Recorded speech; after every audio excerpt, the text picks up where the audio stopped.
নমস্কার। কিশোর কবি সুকান্ত ভট্টাচার্যের ছাড়পত্র।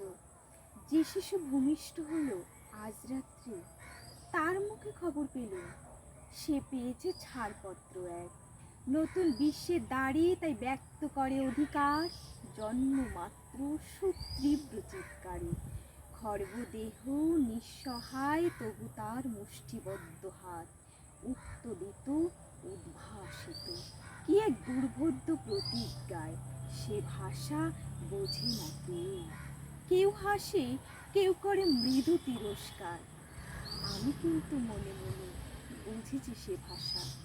পেয়েছি নতুন চিঠি আসন্ন যুগের, পরিচয় পত্র পড়ি ভূমিষ্ঠ শিশুর অস্পষ্ট কুয়াশা ভরা চোখে।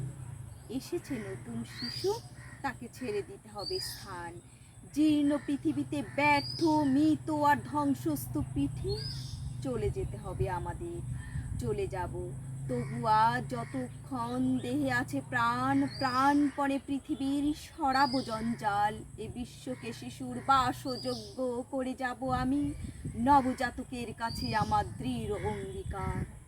অবশেষে সব কাজ সেরে আমার দেহে রক্তে নতুন শিশুকে করে যাব আশীর্বাদ। তারপর হব ইতিহাস। নমস্কার।